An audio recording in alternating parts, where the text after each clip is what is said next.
Hello and welcome to the second episode of the Franco Observer. I am your host, Jason Rudy, and this week on the Franco Observer, yes, I said this week because I'm going to be attempting to make this a weekly episode. Got some nice reviews on the first episode, so we're going to go ahead and see how long I can do this. Also, I think that Eric Whitwell will be a co-host for the time being. I will also do episodes with other people occasionally, and also do some episodes long distance with friends in Southern California and Florida and other places, if I can arrange that through watching the movies online and Zoom capabilities. So we'll see how that goes. So anyways, this is episode 2 of the Franco Observer, and this week, in this episode, we tackle the film Voodoo Passion, which was the the US and the UK DVD title when it played over here. In the review, Eric and I talk about the dates and everything of it, but basically, this is one of the mini films he made with Erwin C. Dietrich, who's the producer and script writer on this one. The films he did for the producer Dietrich were very heavy on nudity and very baseline pornography, which this one was. A lot of extreme close-ups of female genitalia and of a lot of nudity in this film, basically from start to finish.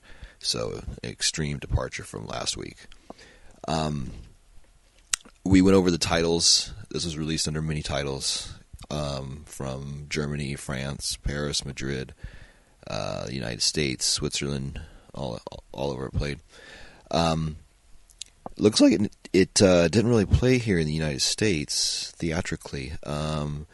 Started Germany, then Switzerland, and Zurich, France, Paris, Rome, Madrid, Seville, Barcelona, Turin. Yeah, so that's basically where it played. It didn't play theatrically over here, just later on DVD. It's visually a really awesome film.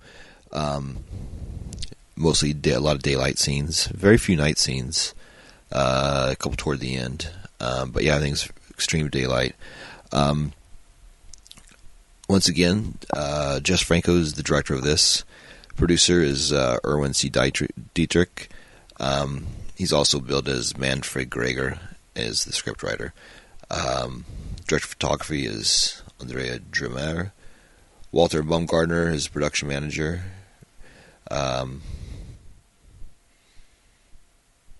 Also, Jess Franco was uncredited on the script, which, of course. So the cast in this, Vicki Adams is actually got top billing, and this was, I guess, her first, maybe, and only film. She's very photogenic, very striking, has a 1,000-yard stare, is extremely beautiful woman. Anyway, so yeah, she's top billed in this as Ines, Jack's housekeeper. Adia Taylor, who I believe is almost a stand-in for Lina Romay. Adia Taylor, she plays Susan House. Karine Gambier plays Olga. She's really fun in this. She plays Jack's quote-unquote sister.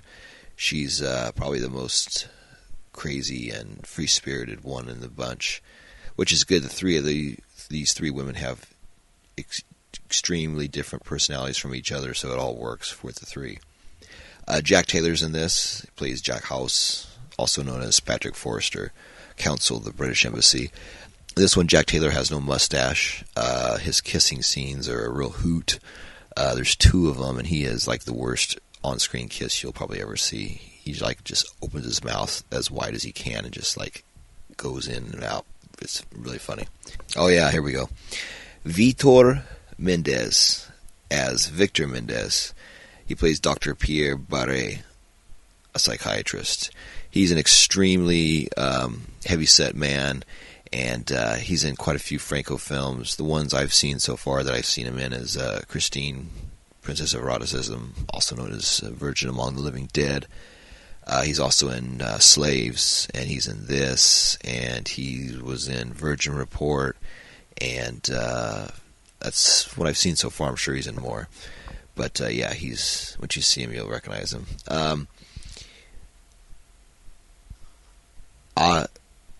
Adia Guevara plays Ida, Jack's secretary. She's a small role. Leifre Maureen Hawkins, Jack's dinner guest. Oh yeah, that's the lady at the end.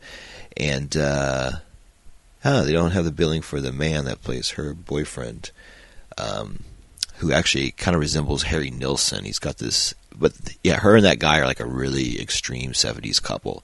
When you see him, it definitely dates this film. So basically the synopsis of this film is Susan arrives in Haiti to live with her husband Jack, a British diplomat posted on the island. At the quayside, she is greeted by Ines, the housekeeper, who takes her to Jack's splendid home. There she meets Ida, Jack's secretary, and the provocative Olga, a nymphomaniac platinum blonde, introduced to her as Jack's sister. Jack himself seems pleasant but slightly detached. At the British Council, he introduces Susan to Dr. Pierre Barret, a psychiatrist. Susan begins to have nightmares about voodoo ceremonies and murder. But are they only dreams, or is something more sinister and deadly at work? Susan finds herself repeatedly drawn to forest clearing at night, where Ines makes love to her and seduces her into voodoo ceremonies with a group of local Haitians. Forces beyond her comprehension drive Susan to kill people associated with Jack. First, Mr. Randier, a French diplomat, and then a young couple planning to move to Haiti, Mr. Hawkins and his wife Marion.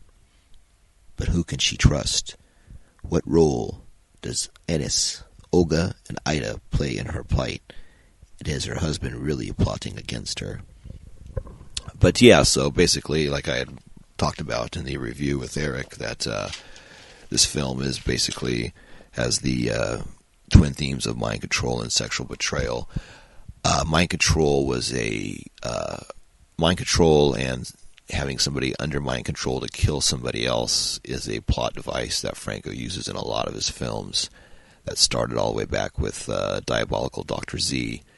And also he uses the mind control too in all the vampire films, where they hear a voice in their head and they're compelled to do what the voice and everything commands them to do. But yeah, so you see that a lot through here. Everything, and so he filmed. One thing that I was confused about was some of the filming and the locations. It says Switzerland and where they were filmed, but also the Sintra region of Portugal is used for the main exteriors. So that was there, because like I was saying before, there's scenes where they're driving down the street and it looked like stock footage, and it's like the only real scene. Well, no, actually, it's quite a bit, but it's supposed to pass for Haiti, but it's obviously not. But what was cool, reading more into Flowers of Perversion, Volume 2, The Delirious Cinema of Jesus Franco, Volume 2 by Stephen Thrower, which these are like Volume 1 and Volume 2 are the main source books for this podcast, along with commentaries and internet stories. Basically, the interiors of the film were filmed at the Palacio Conde Castro Grameris and I'm just murdering this language, and partially on sets at Dietrich Zurich Studios, including Susan's room, the distinctive blue bathroom, the Hawkins bedroom, and the dining room. So, which is kind of a shame, because I thought that was a real house. The bathroom is like so amazing. All the gaudy statues and the decor and everything is really amazing in that bathroom and the bedroom, with all the mirrors all around and everything. So yeah, that was basically filmed on Dietrich's studio, which is good, because that's where he had such a good production value and controlled costs, because it was his studio. So yeah, that's basically about that. Basically, the French theatrical release played for a 2-week run in Paris, beginning on March 14th of 1979. For the first week, it played in 3 cinemas. For the second, it played in 2 cinemas. And with occasional revivals in the years to come, including one booking at the Pix in as late as May 83. And the last thing that he writes is Connections. As noted, the plot recycles the hypno-assassin theme from Diabolical Dr. Z and other films. Also, too, starting with this episode, I'm going to include the Amazon reviews, the Amazon customer reviews, because if you go and look up certain films and certain items, you can always scroll down and read the reviews. Well, they're always for his films and other films that have a lot of nudity and such. The reviews are very hilarious and very odd, and I've always liked those. And a podcast that I've been listening to since it started, Between the Sheets, they like to read the reviews, and I got the idea from that, listening to that, them talk about the Jess Franco reviews they were reading, and some of the guys were just so off the wall and unhinged. So, yeah, I'm going to be including reviews, custom reviews of Amazon, starting with this episode. So that's going to follow this segment. There's going to be a little bumper music, and then the Amazon reviews, and then the main film review. All right, so thank you very much for listening to this part. Hope you enjoyed Franco Observer so far. This is episode 2. And also, too, a little quick update. I just bought my 78th Jess Franco film, and it's a German import, region ABC, because I'm starting running out of his films to buy legitimately, and that's Wicked Women. I finally got that, which was actually filmed right after this movie that we watched this week, Voodoo Passion. It was the one he did right after that, I believe. Let's see, yeah, I believe it's the one he did right after that. Yeah. So that'd be kind of cool, good timing to watch that. And then I got about 3 or 4 other ones that I got to start getting. Then after that, it's going to start getting really rare to find stuff because everything else is obscure or not in print or hasn't been out or is crazy expensive. I still got to get The Devil Comes from Azkaban, but that's like $60 on an out of print DVD, and the film's not the greatest, so I'm going to wait on that. But all right, so anyways, that's that. Like I said, listening to the next segment, we're going to go into the Amazon customer reviews, and then into the main segment with myself and Eric, and then that's it. And listen again. We'll come back for episode 3. Hello, and this is the top reviews from the United States Amazon review section of the episode. On this week's episode for Voodoo Passion, going through the reviews, going to read some of the funnier ones. This first one's actually a pretty straight-up review, so I'm going to go ahead and skip that. The second one is by a verified purchaser. His name's Mike. He says, I'll give it 4 stars for the skin. Above average B movie with no shortage of full frontal TNA, if that's your thing. Some of the sex scenes were likely unsimulated. So he's saying they're real. I don't think so. I bet there is an unedited version of this out there somewhere. I've seen better. I've seen worse. But this is worth a watch. Originally shot in German, titled Der Ruf der Blondgotten, Call of the Blonde Goddess. The English dubbing was well done. Yeah, actually, it's very true. I was kind of goofing on the English dubbing at first because it sounds kind of like this right here, hollow, where there's no ambient sound around or anything. But other than that, the actors they had doing the voice dubbings kind of matched the personalities and such, so it actually wasn't bad. Second one here by Bobo. Pretty much there was a naked woman on the screen. My dating years were in the early 70s, the era of drive-in theaters and B-movies. So-so acting, so-so story, and lots of nudity. This movie is the flagship of the genre. Pretty much there is a naked woman on the screen the entire movie with a lush growth of grass in the front yard. Metaphor. No shit.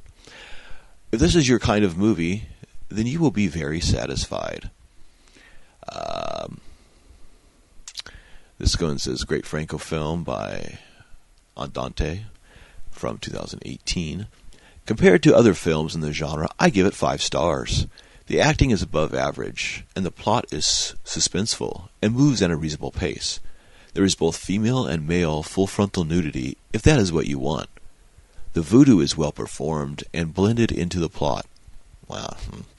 This is vintage Franco. If you like his style, you will enjoy watching this one. Thumbs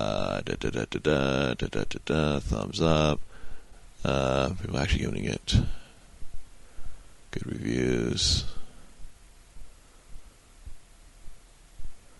This was one of Franco's best. Okay. I bought this movie because I like these types of movies. Well, okay. That's interesting. Let's see. There's one that I was laughing about that I wanted to find that was pretty much funny that me and Eric was laughing about. Let's see. It was... Well, this guy goes, didn't know they made movies like this. Another person goes, great movie from those of us who love to flash back to our old drive-in movie days. Huh. There was one... Wow. Story is well structured, but I hate violence and stabbing incidents. Well, that's interesting. But yeah, one guy was talking about how it wasn't... I don't see it on here. But anyway, there's one guy who said that he didn't think it was that it didn't show enough. And like there was like just zoom ins on like genitalia. So we're like, if that's not like close enough for you, I don't know what the fuck is. So, or anyway, so that was the Amazon reviews portion of the show. Sometimes it's good, sometimes it's not. This was so-so. Like the guy said, so-so movie, so-so acting. So-so. So that's the word for this episode. So-so. So hopefully you don't think this episode is so-so. So, here we go. Listen to the film review segment. Thank you. Hello and welcome to the second episode of the Franco Observer. I am your host, Jason Rudy, and I am here with my co-host, Eric Whitwell. Hey! Tonight we watched Voodoo Passion, which was by, of course, Jess Franco. It was shot in mid-'77 and released in December '77. So, probably a 4-month turnaround, which is pretty impressive. It was one of the Erwin C. Dietrich films. In the notes before the film, when I do the research, I'll let you know how many films he did with Dietrich, but off the top of my head, I would guess 12 to 15 films, something like that. One of the producers that he worked with. Before we go into the film, I just want to give some quick things. It was also Voodoo Passion is also had many titles.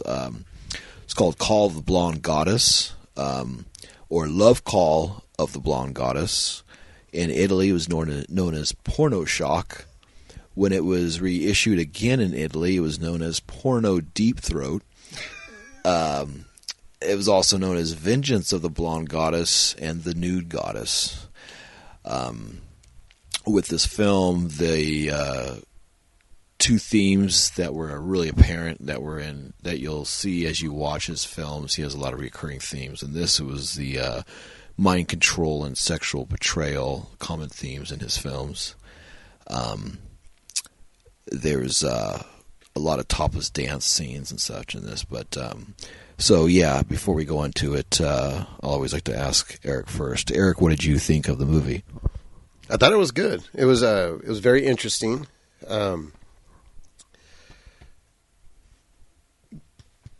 Yeah, it was. No, it was good. It was. I'm still trying to wrap my head around it a little bit. I thought it was pretty creative in some of the shots that the way he shot certain aspects of it, the dream sequences, where you weren't quite sure when you're watching it what you're watching. Is it a dream? Is this real? Is it, you know. But yeah, no, I thought it was really entertaining. It was very well done. Yeah. Yeah, it seems like one thing with this choosing this film to show for this episode, since the first one I showed Eric was basically a PG type film, I went through my collection and I said, okay, well, I want to watch something I haven't seen before that I wanted to watch that had a lot of nudity in it, because Eric had no nudity in the last film. So, of course, in this film, straight from the opening shot to about the end, because there's like a bath scene, which does make sense in the context of the film. I won't spoil it, but the bath scene at the end does make sense. But it's funny because we were laughing, and Eric had mentioned, he goes, I wonder how much screen time in total that there's no nudity in the film. And we said, okay, well, first shot of the film, there's like these naked gals dancing on the beach, doing a dance of the island or something. There's about 6 of the 7 are topless in that.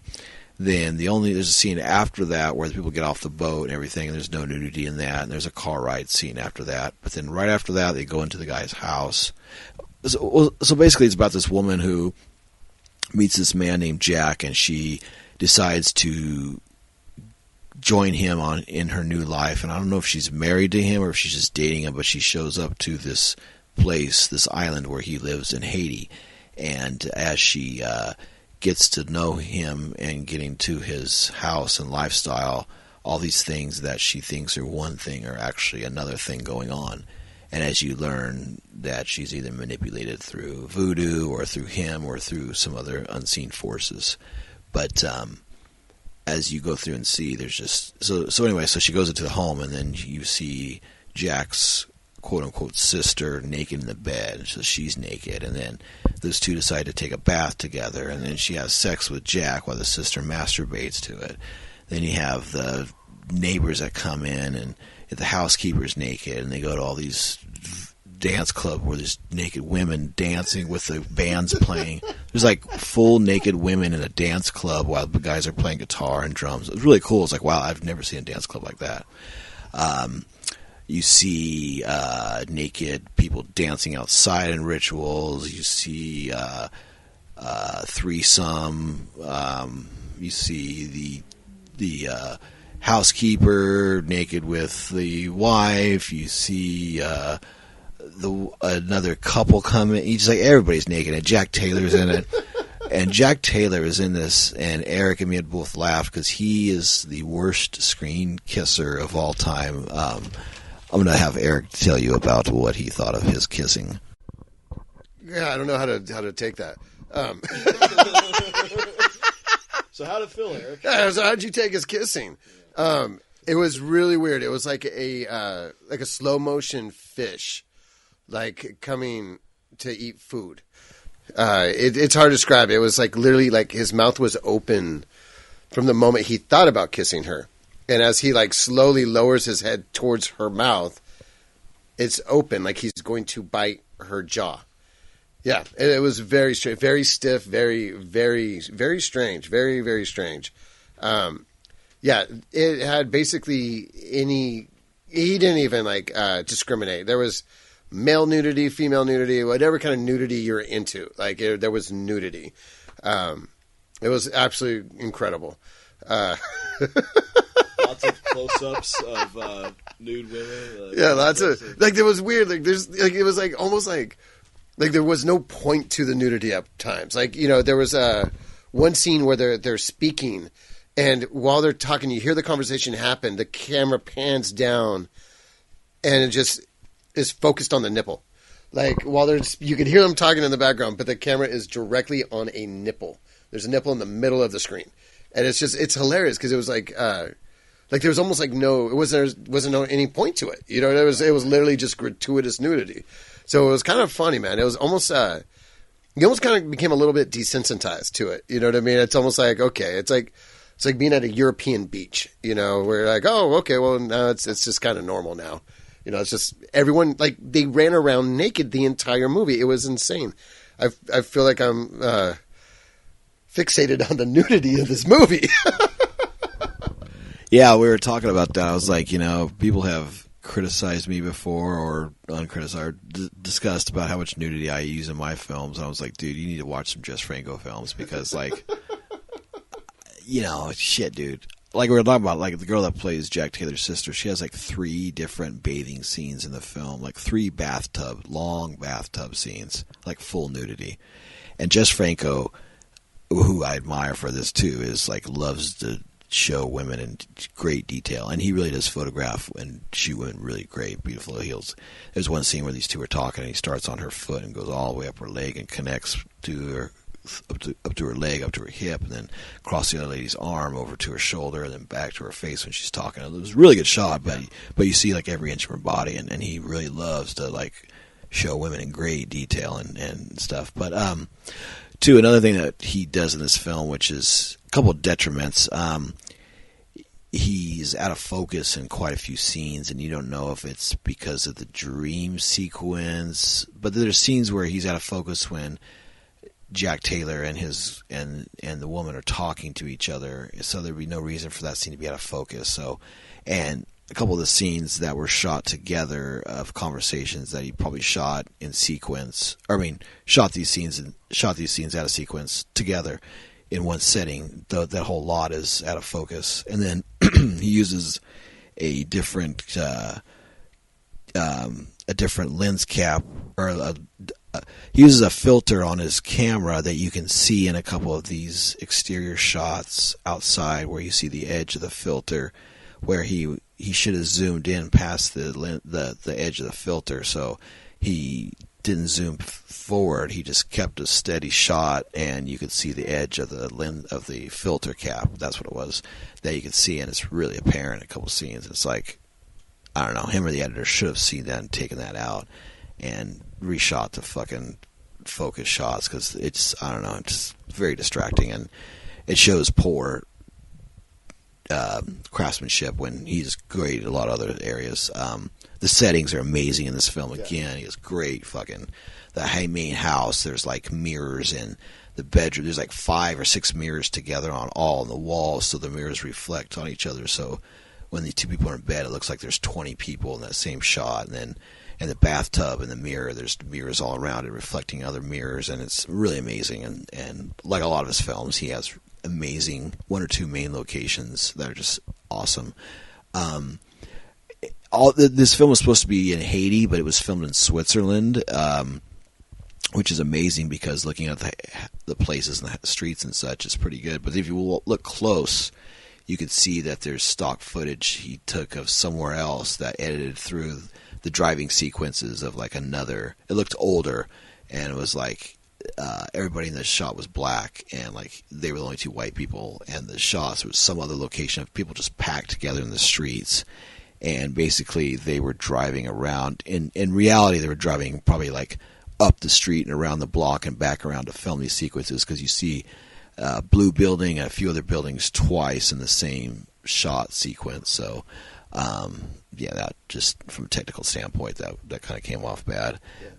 But yeah, that was pretty crazy on that end. So that came through, but yeah, it was filmed in Switzerland. But from that, the outdoor footage, some of the scenes he shot and stuff was pretty amazing for being in that area. It really blew us away as I looked to find out where it was filmed. That was pretty interesting. This is one of the first films I've ever seen where somebody has an extended masturbation sequence, and they use a pan flute, which is kind of interesting because I don't know. It's usually you hear like a 70s bass guitar, or like a wah-wah, or some kind of a saxophone. But yeah, when the sister, and you hear the pan flute, and then it cuts when she uses the champagne bottle, and it turns into a saxophone sound, and that was kind of interesting. The music was really good in here, though. What did you think of the music and the sound effects and everything in this film? Yeah, I thought the music was good. It was good, but it was interesting how it went from pan flute to saxophone to pan flute to saxophone, and then you would have like had some cool jazz actually. Like towards the end, it had some really cool jazz sounds, and the music was really good. Yeah, it was and I also had that kind of like a futuristic kind of like towards the end too. And that was like the only scene in which it had that kind of a style, like control sequences or whatever. Yeah, like the keyboard type music, and it was there's a lot of aspects to it that were really interesting that didn't quite necessarily fit, but then they did fit just because they were so strange. Like even like just when we were just talking about the pan flute to saxophone. Yeah. Like that was two very different sounding instruments, but it worked. When you're talking about the blurriness, I thought it was really cool. At first, I was like, "Wow, I love that effect. I love that he's doing that effect." And then you start to realize, like, I don't know if he's actually doing that effect. Like, it's like we're talking about the dream sequence, how that scene's out of focus, but then the sequences where they're having dialogue, what doesn't seem like it's supposed to be. But I will say this scene had fucking one of my favorite Franco shots I've ever seen is in the out of focus shot was when Ennis, the housekeeper, and Jack were like putting her under mind control, and you see the light in her eyeball, and then Franco zoomed or slow panned in on that, and then made it into a triple effect. And that's just a camera trick of catching it at a certain angle and reflecting the light onto itself, onto her eye, and capturing that. And that looked fucking amazing. It was just a simple in-camera trick, but that looked so like beautiful and just a really fucking high quality artistic shot that somehow got snuck into the film, or was a happy accident because that looked really good, really good. One thing was funny too. The lead actress in this, she had a make-out and a bath scene and a sex scene with the girl that plays Jack's sister, and you could tell both the women did not want to kiss each other. They were like, and they were like supposed to go down on each other, and you could just see that their faces were so far away and shaking their head and doing fake simulation. That was just so stagey and funny. But then when they were with men, they were totally going at it. Every woman in this film is nude, pretty much all the way through. Now going into the characters, the main person built here is this woman named Vicki Adams, and I think she's probably the most stunning woman in this film. She's a really beautiful woman. That was her acting name, and from what I've read about her, and I'll talk a little bit more in the intro, is supposedly nobody knows what her real name is and who she was and what. I guess this is the only film that she's done, and then she didn't do anything else. She's not a very good actress, but she's striking.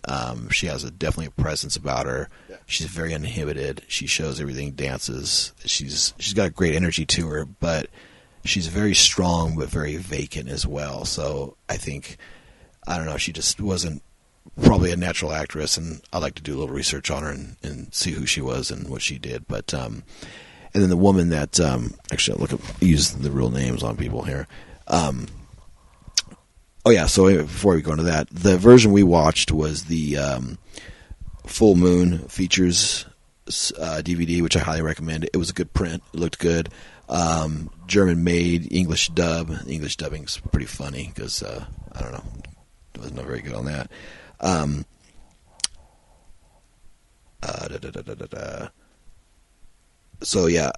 Adia Thaler is Susan, and she's very similar in feature to Lena Romay, Jess Franco's wife, and that I wonder if she was supposed to be in the film and if he just decided to cast a woman that looked just like her and acted just like her and just gave her a break, or I'm curious why she decided not to do this. Also, Jess Franco is not in the film, which is odd. He just directed and did everything else, but he's not a screen actor in this. She did really good, and you first see her come in. She's wearing really tight white shorts, and let's just say that you can see her camel toe from 400 feet away. But yeah, that was pretty interesting on that. But so she's really good. Vicki Taylor's really good. Jack Taylor, of course, plays Jack Taylor, has the worst lovemaking scenes ever, which is funny to watch. He's a good heel. There's I gotta get the guy's name, but there's this really big fat guy that's in this. That's in Slaves, and he's in Virgin Among the Living Dead, and many other Franco films. But he's in this, and Jess Franco has him take his shirt off again, which is great because he always takes his shirt off in all the films that I've seen him in. He's like 400 something pounds, 500 pounds. But yeah, so all that's going on in this. But yeah, I definitely. So yeah, this Full Moon one is really good. My advice is get this on Full Moon's website because you'll get it a lot cheaper. The 10 films in this set I got for $60, but it goes for between $60 and $100 max. But Amazon sells each disc for like $40 a piece, so you get ripped off going through Amazon. So yeah, go through Full Moon's website, fullmoondirect.com.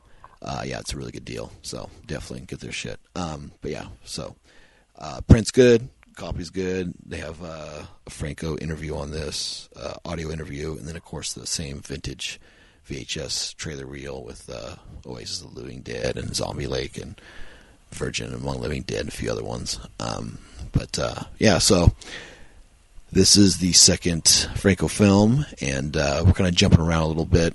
Might go to some of the earlier stuff next, but try to jump around, pull some good titles, and get it going. So, do you have any final words, Eric, that you'd like to say? Yeah, so far, like you've definitely shown me two completely different films. Starting from the first one with the Dracula to this one. Yeah, but I definitely see his style. There's different things you could pick up. But yeah, so far I'm really enjoying his work. You know. Yeah, because you see mind control in both films so far. Dracula mind control of Lucy, and then the mind control of the women with the voodoo stuff. Yeah. And other stuff. Yeah. So you do see some commonalities, but you also.